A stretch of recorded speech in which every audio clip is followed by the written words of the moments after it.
Japan is frozen. Homes and cars buried under mountains of snow in Hokkaido and northern regions. The wind howled through the empty streets of Hokkaido, carrying with it a biting chill that cut through even the thickest layers of clothing. Snowflakes, once delicate and gentle, now slammed against windows and rooftops like tiny shards of ice. This wasn't just another winter storm.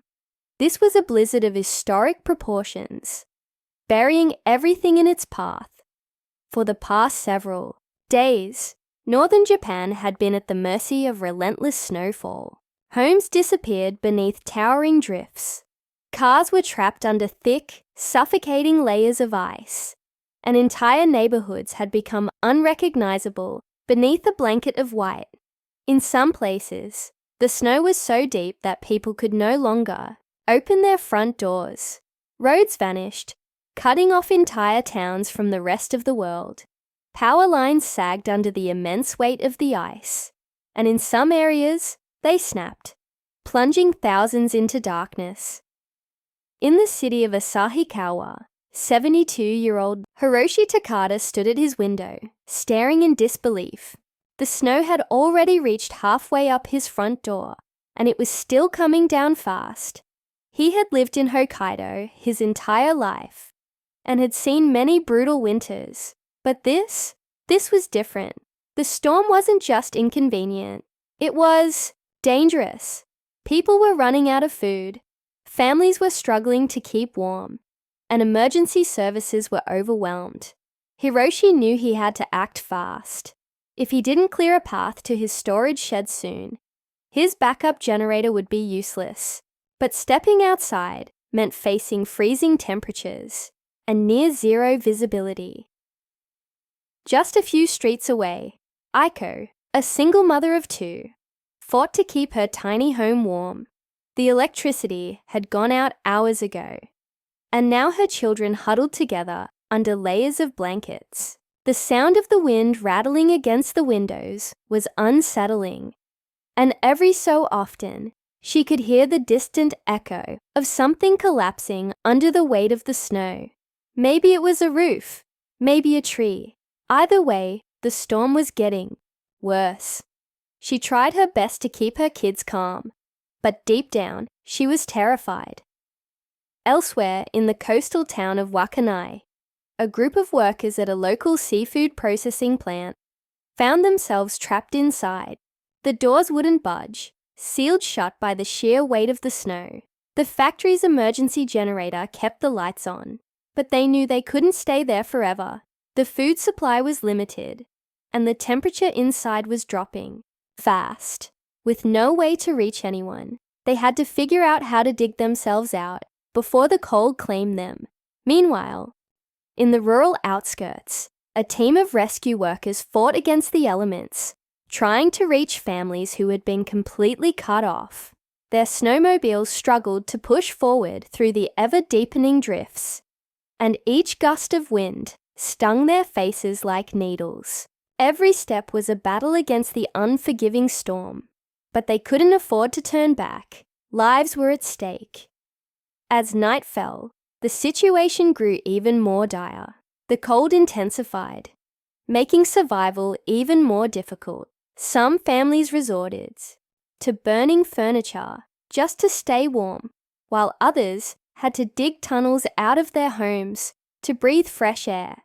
The snowfall showed no signs of stopping, and experts warned that the worst was still to come. Then, just as the clock struck midnight, a terrifying sound echoed through the mountains. A deep, thunderous rumble, like the growl of an angry beast.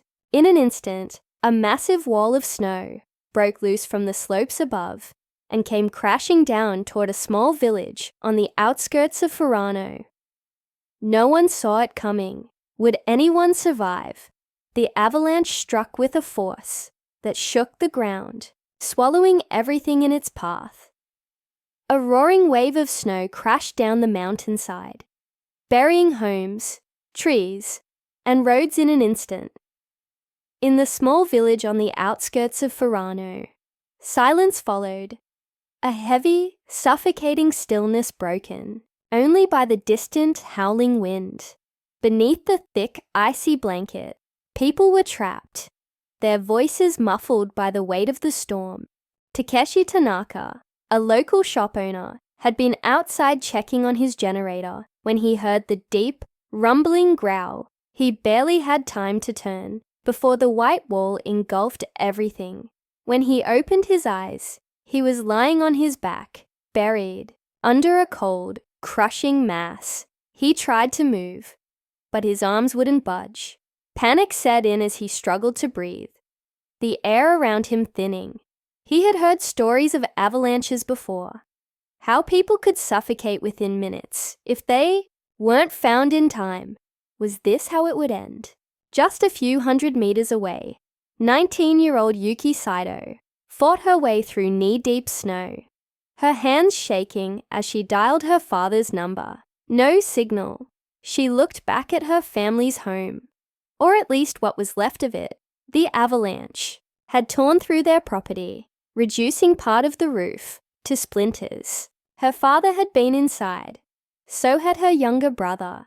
She wanted to rush in, to start digging, but fear held her still. What if another wave of snow came? What if she made things worse?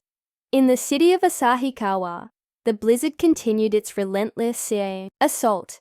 Hiroshi Takada had managed to push his way outside, but the scene before him was worse than he had imagined. Cars were completely buried, their shapes barely visible beneath the mounds of snow. Power lines hung dangerously low, coated in thick layers of ice. A few neighbors had also stepped out, their faces tight with worry. They all knew the same thing. If the snow didn't stop soon, they'd be completely cut off. Aiko clutched her, children close, listening to the distant sirens echo through the storm. It had been nearly 24 hours since the power went out, and the cold was becoming unbearable. Her fingers were numb despite the gloves, and she could see her children shivering beneath their blankets. She needed to do something, but what? The roads were buried. Help was nowhere in sight, and she had no idea how much longer they could last. Rescue teams were battling against time. In the outskirts, emergency workers struggled through waist-high drifts, calling out for survivors. They knew that for those trapped under the snow, every second mattered. But the storm wasn't letting up. Visibility was near zero, and each step forward felt like a fight against nature itself. At the same time, in Wakanai, the workers trapped inside the seafood processing plant tried to stay calm. The generator hummed faintly in the background, its light flickering. They had counted their supplies, enough food to last another 2 days, maybe 3 if they rationed. But the real problem was the cold. The insulation wasn't meant to handle temperatures like this, and already their breath was forming thick clouds in the air. They had to get out before they froze inside. As the night dragged on, the situation across northern Japan grew even more desperate. The avalanche in Furano had cut off key roads, making it nearly impossible for help to reach the most isolated areas. Entire villages were running out of supplies. Trains had come to a complete standstill. Airports were shut down, and thousands of people were stranded in freezing terminals with no way out. And then, just when things couldn't get worse, a new danger emerged. Ice storms. With temperatures plummeting even further, thick layers of ice began forming over everything, making roads even more treacherous. The weight of the ice caused tree branches to snap like brittle twigs, crashing onto cars and houses. Power lines collapsed under the pressure, leaving even more people in the dark. The few emergency shelters that were open were now at full capacity, with families huddling together for warmth. As dawn approached, Yuki finally worked up the courage to start digging.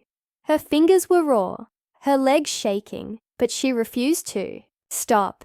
Somewhere beneath all this snow, her father and brother were waiting. She could only pray that they were still alive. Hiroshi, now joined by his neighbors, started clearing a path through the street, hoping to reach the main road.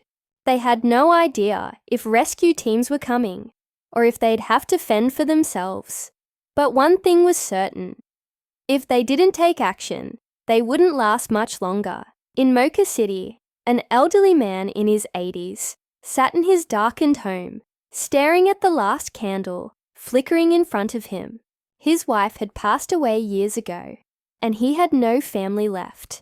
He had seen many winters in his lifetime, but none like this. He whispered a quiet prayer, hoping that someone would find him before it was too late. The storm was reaching its peak, and across Hokkaido and the northern regions, people were facing the harshest winter in decades. Some were trapped, some were missing, and for many, survival was no longer just about waiting. It was about fighting against the cold, the snow, and the unforgiving force of nature itself. But would help arrive in time? The storm showed no mercy. The blizzard had already pushed people to their limits. But as the hours dragged on, exhaustion and fear set in deeper. Those who had been trapped beneath the avalanche in Furano were running out of air. Those stranded in frozen homes felt the bitter cold creeping into their bones. And those still searching for missing loved ones fought against time, knowing that the longer someone stayed buried, the slimmer their chances of survival became. Yuki's hands were raw, her breath heavy as she dug through the snow outside her family's collapsed home. Her body ached, her fingers numb, but she kept going, clawing away at the frozen layers with everything she had. Then, just as she felt herself slowing down, her fingers scraped against something solid. Wood. Her heart pounded. It was the door. She shouted for her father and younger brother, her voice hoarse from the cold. For a moment, there was nothing, just silence. Then, faintly, she heard it. A weak knock from the other side. They were alive. Hiroshi and his neighbors had managed to clear a narrow path to the main road. But what they found was disheartening. The entire street was buried under a wall of snow, cutting them off completely. Just as they were about to lose hope, a low rumble filled the air. A convoy of snowplows and emergency vehicles emerged from the white haze, their bright lights piercing through the storm. Relief washed over them. Help had finally arrived. Inside the seafood plant in Wakanai, the workers were growing weaker.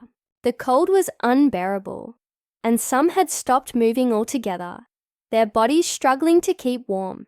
Then, just as the generator sputtered its final breath, a loud pounding came from the outside. They scrambled toward the doors, their frozen, limbs barely able to move. Suddenly, the heavy metal door creaked open, and a flood of warm air rushed in. Rescue teams had finally broken through. Tears streamed down their faces as they stepped out into the snow. Their nightmare finally over. Aiko had wrapped her children in every blanket she owned, whispering reassurances even as fear gnawed at her from the inside. Just when she thought they couldn't hold out any longer, she heard the distant roar of an approaching engine. She rushed to the window, wiping away the frost with trembling hands. A military truck was making its way through the buried streets, soldiers jumping out to check on the stranded families. She felt her knees give out as relief washed over her. Her children were going to be safe. In Mocha City, the elderly man who had sat alone in the darkness heard the sound of shovels scraping against his door. He had almost given up, almost allowed the cold to take him. But now, as the rescuers forced their way inside, he felt the warmth of human presence surround him. He smiled faintly, whispering a quiet, "Thank you," before they wrapped him in a thick blanket and carried him to safety. The avalanche survivors were slowly being pulled from the wreckage in Furano. Takeshi, who had been buried beneath the snow, felt the weight finally lift off his chest as a rescuer's hand grabbed his and pulled him up. He gasped for air, tears streaming down his face. He had thought this was the end, but against all odds, he had survived. As dawn broke, the storm finally began to weaken. The winds calmed, the snowfall slowed, and for the first time in days, glimpses of blue sky peeked through the thick clouds. The damage was staggering. Entire neighborhoods had been buried, roads destroyed, and thousands left without homes. But amidst the devastation, there was hope. Neighbors helped neighbors. Strangers became lifelines. People who had never spoken before now worked side by side, clearing paths, sharing supplies, and checking on the elderly. The storm had tested them in ways they had never imagined, but it had also shown them the strength of human resilience. Yuki's father and brother were rushed to a medical tent, their bodies weak but alive. Aiko and her children were taken to a shelter, where warm meals and heated rooms awaited them. Hiroshi and his neighbors stood side by side, watching as rescue teams continued their work, grateful that they had made it through. The Great Freeze of Hokkaido had left its mark, a winter storm unlike anything Japan had seen in years. But the people had endured. They had fought through the cold, the fear, and the isolation. And as the sun finally rose over the snow-covered landscape, one thing became clear. No matter how harsh the winter, the warmth of human spirit would always shine through.